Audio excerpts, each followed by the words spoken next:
Bonjour!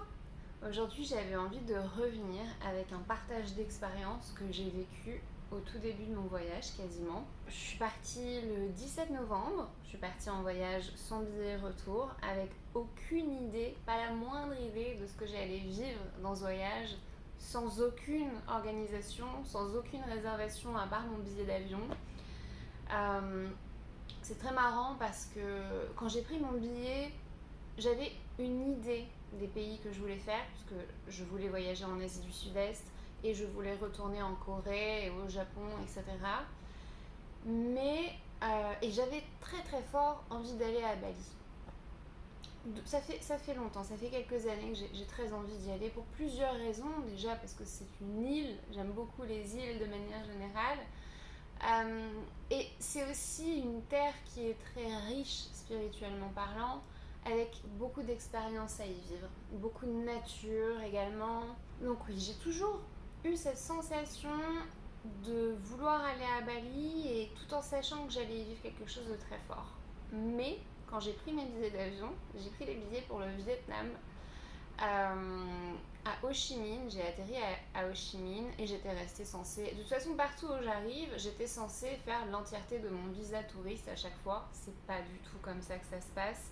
C'est pour ça que moi je suis quelqu'un qui voyage sans rien prévoir, parce que de manière générale dans ma vie je n'aime pas avoir des engagements sur du très long terme.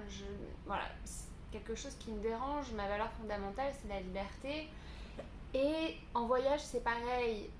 À partir du moment où, par exemple, je prends un appartement pour une durée d'un mois, c'est un enfer pour moi. Si c'est pas chez moi, si je ne connais pas l'endroit, si je sais pas que je vais m'y sentir super bien, c'est une catastrophe parce que du coup, je me sens bloquée, je me sens enfermée sans la possibilité de bouger puisque voilà, j'ai déjà payé, j'ai pas envie de perdre de l'argent. Mais au final, ça fonctionne pas. Ça fonctionne pas parce que mon corps va réagir littéralement. C'est ce qui s'est passé en Corée. J'avais vraiment réservé un appartement, un Goshiwon pour un mois. Et déjà, l'endroit était absolument horrible, mais plutôt bien placé. Donc, ça me permettait de partir, marcher tous les jours, d'aller me balader en forêt, etc. J'avais des choses à vivre dans ce mini endroit qui pue et qui était vraiment horrible au quotidien. Mais j'avais une expérience à retirer de tout ça. Et j'ai beaucoup de gratitude d'avoir vécu tout ça d'ailleurs.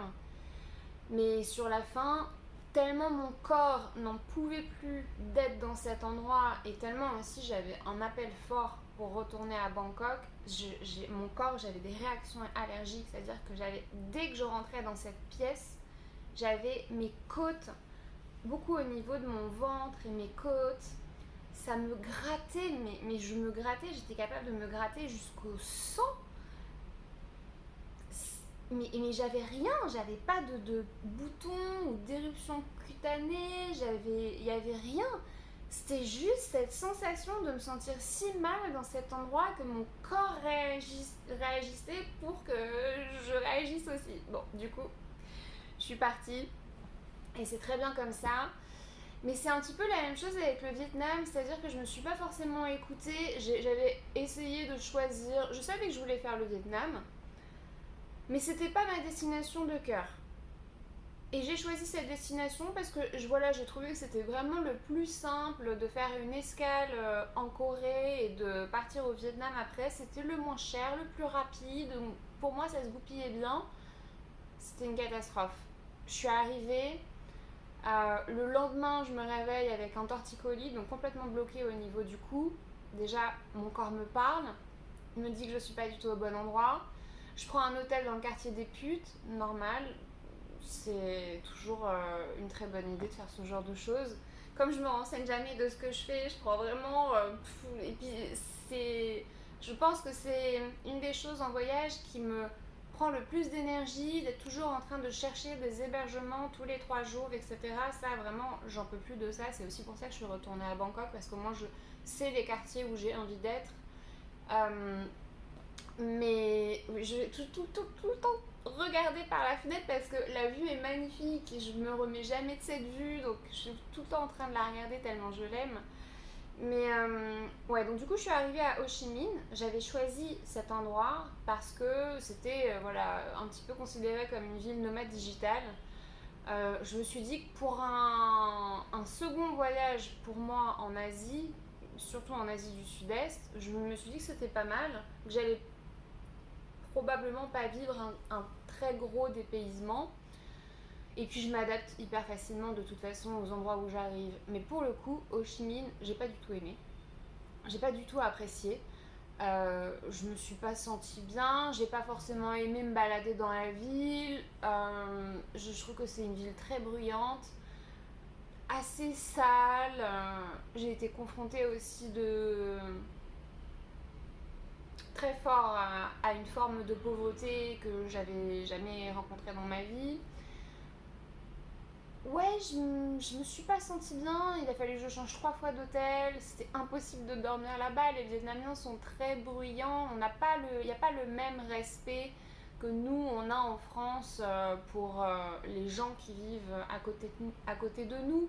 La plupart des petits hôtels vietnamiens, et d'ailleurs pas forcément qu'au Vietnam, mais beaucoup là-bas quand même, c'est aussi leur maison en fait.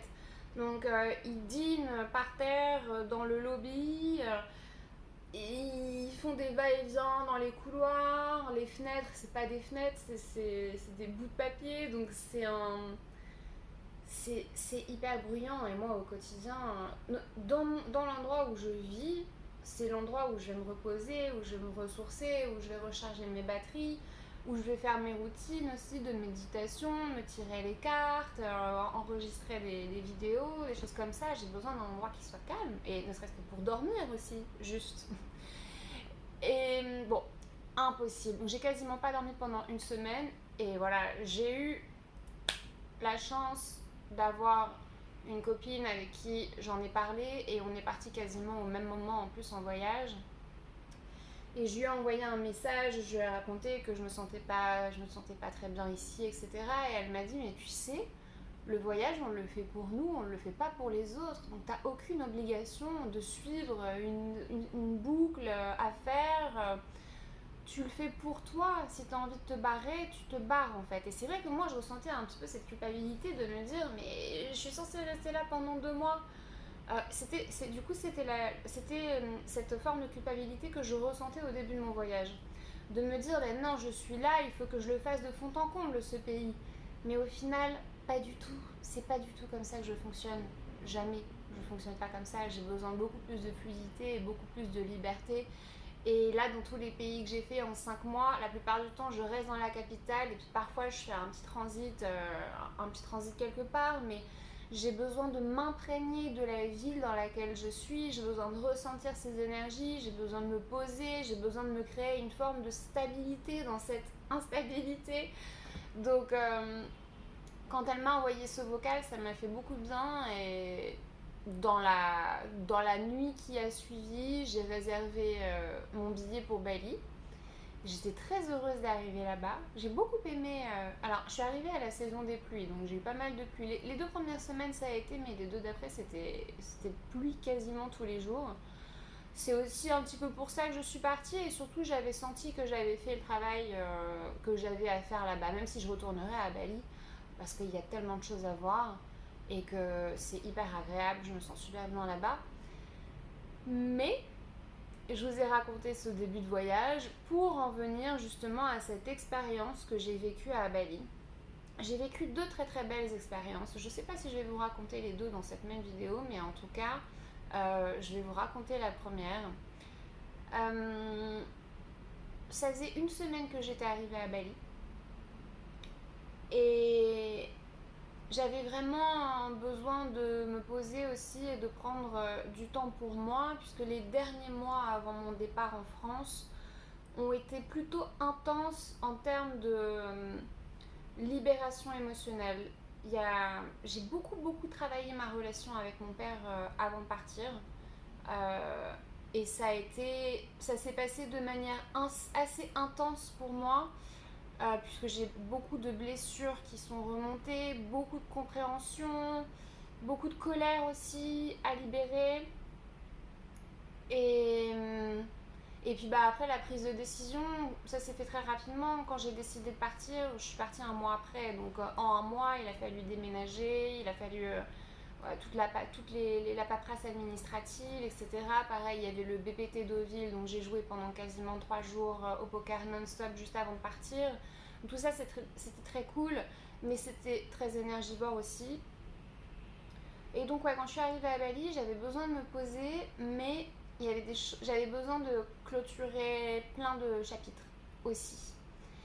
Et ça se fait un peu naturellement en voyage. Comme on est seul, on est confronté à soi-même et du coup on est confronté aux choses dont on doit se libérer.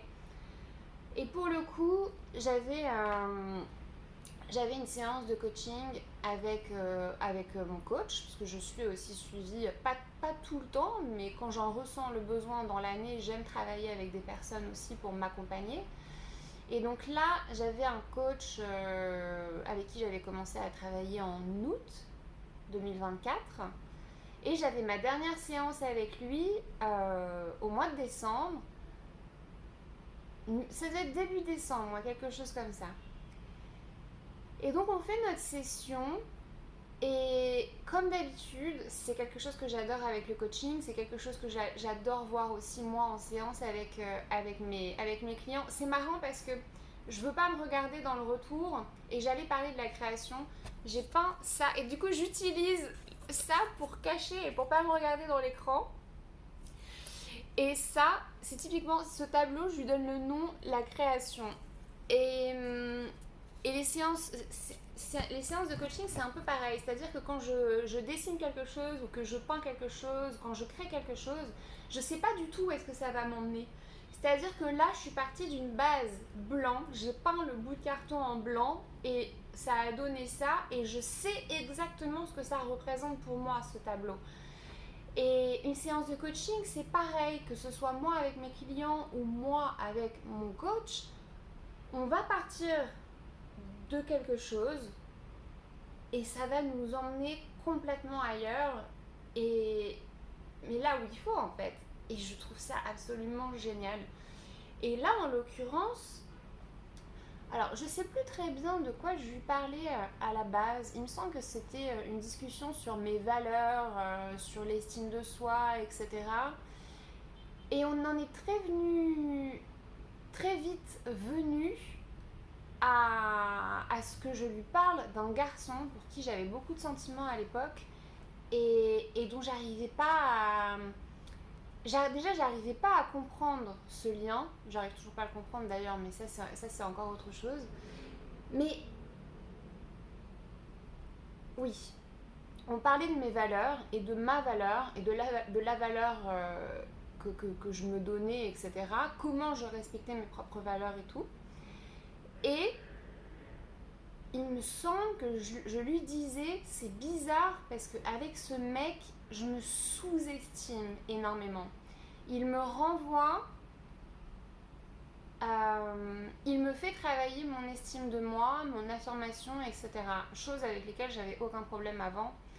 Mais ça c'est pareil, c'est un petit peu tout ce qui s'est passé ces deux dernières années, des blessures profondes que j'ai dû faire remonter et transmuter. Et c'est génial, on adore faire ça. Et c'est pour ça que j'ai toujours beaucoup de gratitude pour toutes les personnes que je rencontre. Et on est le miroir de l'autre. Et sans les autres, on ne peut pas évoluer en fait. Et donc vraiment j'adore ça. Et j'ai trop de gratitude pour les personnes qui sont dans ma vie encore aujourd'hui ou qui sont sorties de ma vie mais qui m'ont fait tellement évoluer et inversement. Mais ouais, donc du coup on parlait de ce garçon. Et je me suis rendu compte que j'avais le même fonctionnement avec lui que je pouvais d'ailleurs avoir avec mon père. C'est-à-dire que mon père, quasiment toute ma vie, je suis pas quelqu'un de rancunière, je suis pas quelqu'un qui justement qui veut garder des colères, etc. Je préfère exprimer ce que j'ai à dire et c'est bon quoi. J'ai tendance à trouver des excuses aux personnes. Et c'était ce que je faisais avec mon père. Mais on ne peut pas excuser un père d'avoir été un mauvais père, de nous avoir fait vivre des choses absolument horribles. Il y a des choses qui sont inexcusables dans la vie. Mais je lui trouvais tout le temps des excuses. Alors, je me positionnais pas du tout en victime avec lui, mais je trouvais des excuses à ses comportements, ou du moins, j'avais jamais pris le temps d'être en colère contre lui, alors que parfois, il faut ressentir cette colère justement pour libérer les choses et pour pardonner et pour passer à autre chose. Et j'arrivais pas à le faire. Et à partir du moment où je me suis rendu compte que je trouvais des excuses à ces comportements inacceptables, mais ça change tout en fait. Ça change tout. Parce que déjà, on arrête de penser que c'est notre faute. Et du coup, de se remettre en question soi. Et de se dire que ça a un rapport avec notre valeur. Alors que pas du tout. Les comportements des autres ne veulent rien dire sur nous. Et c'était un petit peu pareil avec ce garçon où, par certaines paroles qu'il avait pu dire ou certains actes, déjà je laissais passer alors que ça ne me convenait pas et que j'avais besoin de plus de transparence et d'honnêteté, mais en même temps ça me renvoyait à des choses en moi que j'avais encore besoin de transmuter. Et ça m'a permis d'arrêter de trouver des excuses aux autres pour leur comportement. Leurs comportements n'ont rien à voir avec moi. Leurs comportements, leurs paroles n'ont absolument rien à voir avec qui je suis, avec mes valeurs, avec mon identité, avec mon essence. Et du coup, ce rendez-vous avec mon coach m'a permis de réaliser ça, et surtout m'a permis de réaliser qu'il y avait encore des choses que je n'avais pas dites et qu'il fallait que je dise. Du coup, j'ai envoyé une lettre. J'ai envoyé une lettre à ce garçon avec les choses que j'avais à dire. Au niveau énergétique et au niveau émotionnel, ça a été assez fort ce jour-là. Et le lendemain, quand je me suis réveillée, déjà j'ai eu sa réponse. Et ça m'a vraiment permis de clôturer quelque chose. Et quand on clôture quelque chose, ça libère de l'espace à l'intérieur de soi. Et ça libère de l'espace pour accueillir des nouvelles choses. C'est pour ça que les fins, c'est important. C'est important les fins, c'est important de clôturer les chapitres. Même si c'est pas toujours quelque chose d'évident à faire, il faut avoir le courage et la détermination de faire des choix et de prendre des décisions. Mais du coup, pour en revenir à l'expérience que j'ai vécue à Bali, cette journée-là, je me sentais émotionnellement, il se passait beaucoup de choses. Et j'avais le contact d'un chaman. J'avais juste fait un screenshot d'un chaman. Quelqu'un avait partagé son expérience, pas son expérience, juste le contact. Donc au final, je savais même pas de quoi il s'agissait. Mais voilà, j'ai senti que j'avais besoin, et en général, quand j'ai un appel pour quelque chose, mon intuition me parle, il faut que j'y aille direct.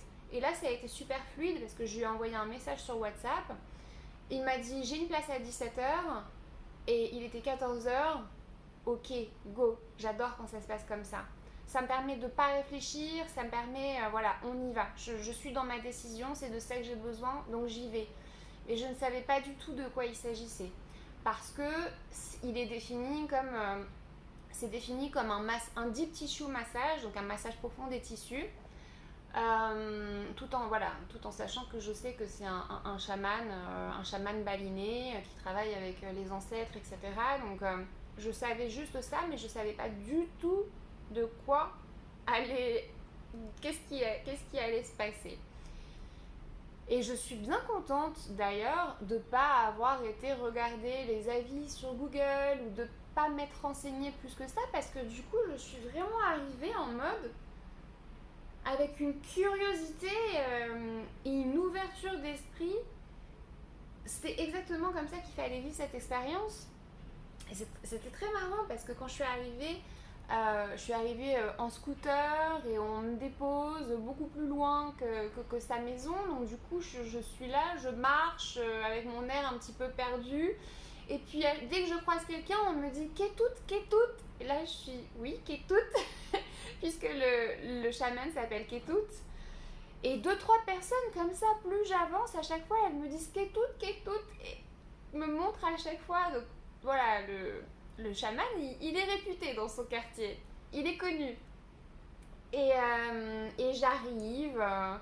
Je crois que je me fais accueillir par, je sais pas, peut-être sa mère, une très vieille personne, très gentille, adorable, qui me dit que tout arrive.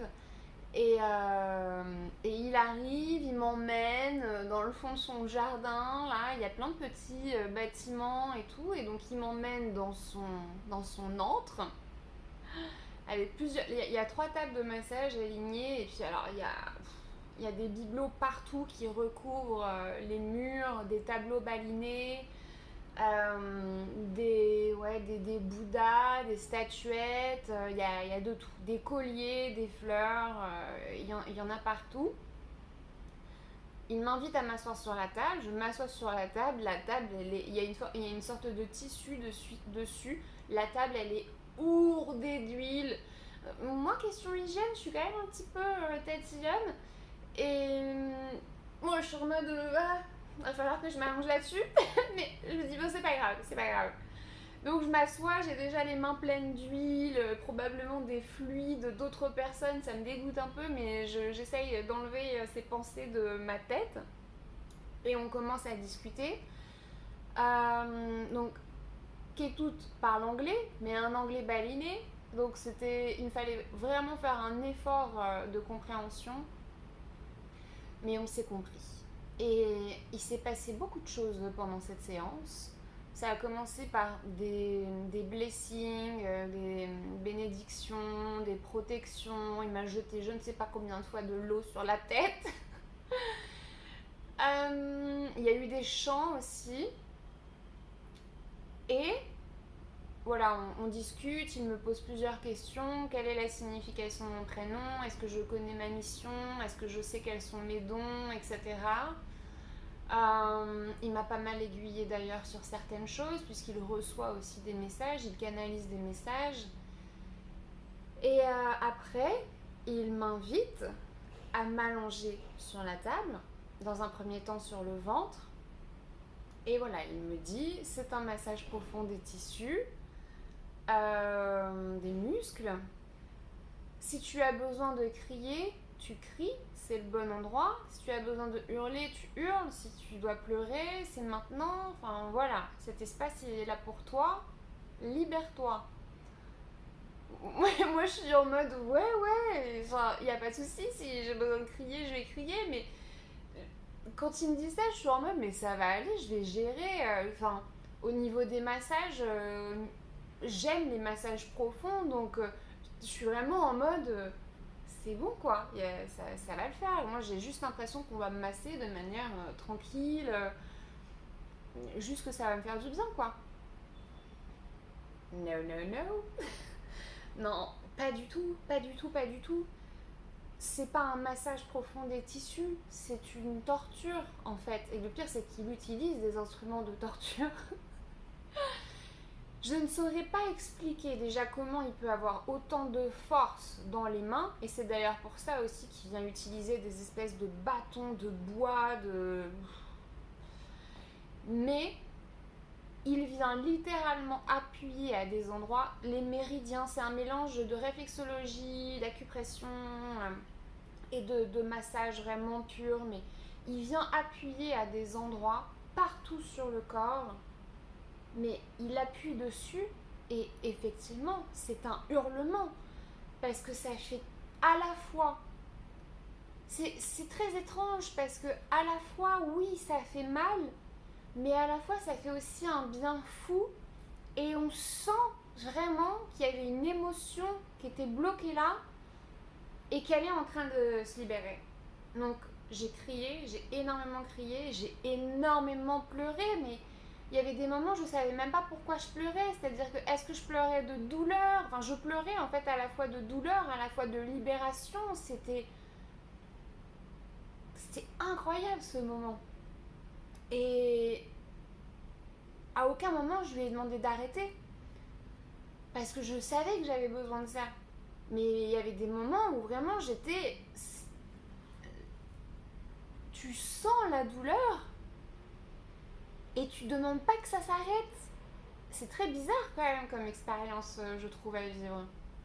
Le plus douloureux, je pense que c'était mes pieds et mes mollets, où vraiment, par exemple, il appuyait sur mon orteil et avec un bâton, il appuyait super fort et du coup je hurlais. Il me disait oui, ça c'est ton cœur. Ouais, ok. C'est mon cœur, ok, c'est mon cœur, y a pas de problème, mais c'est juste en train de me défoncer mon orteil aussi. Mais au final, je savais que j'étais en train de libérer quelque chose, puisque du coup, je voyais énormément de choses. J'avais beaucoup de visions, j'avais beaucoup de, justement, de choses de mon enfance qui me revenaient. À un moment donné, il m'a donné un énorme coup de poing sur le plexus solaire. Et quand il a fait ça, ça j'ai senti un truc, une illumination là, une boule jaune, une boule dorée comme ça s'expandre de moi et j'ai revu le visage d'un trauma de mon enfance. J'ai revu quelque chose de mon enfance et je me suis dit waouh. Et là maintenant, je sais que j'ai transmuté ça parce que avant, quand je pensais à cet événement, j'avais encore des peurs. Et c'était une des dernières phobies quasiment, enfin phobie, une des dernières peurs un petit peu qui me restait. Et je sais que ça y est, j'ai libéré ce truc-là à ce moment-là. Parce que j'ai vraiment vu le visage d'un coup et c'était fou. Et ouais, c'était vraiment une expérience incroyable. Et puis après, ce massage a duré vraiment longtemps, je saurais pas dire. Il y a eu un moment d'ailleurs, quand il m'a donné ce coup de poing là, il m'a dit relax, 5 minutes. Il est parti et là, il s'est passé quelque chose d'inexplicable encore aujourd'hui. Enfin, c'est que il part, je suis toute seule sur la table, je suis vraiment dans un état complètement second. Je suis dans un état de modifié de conscience, clairement. Et j'entends une femme crier comme moi, quoi. Donc une femme, comme si elle était en train de vivre la même expérience là que je suis en train de vivre. J'entends vraiment des cris. Pile au moment où il est parti, et puis ça s'arrête, et puis il revient, du coup, 5 minutes après. On continue, il me refait il me fait craquer là un peu dans tous les sens, il me fait d'autres trucs. Après, de nouveau des bénédictions, d'autres choses beaucoup plus personnelles dont on a discuté. Il m'a encore refoutu de l'eau dans la tronche, il m'a foutu du riz partout, du charbon. Et la séance s'est terminée. Et il me propose, d'ailleurs c'est marrant, il me propose de faire une photo qu'on fasse une photo ensemble. Donc je prends mon portable, on fait une photo ensemble. Donc j'ai mon riz là, j'ai mon charbon dans les cheveux. Mais sur cette photo, j'ai un sourire. En fait, sur cette photo, quand j'ai regardé cette photo, je me suis dit, mais qui est cette femme? Et c'est très marrant parce que j'ai montré cette photo il y a 2 semaines à une amie.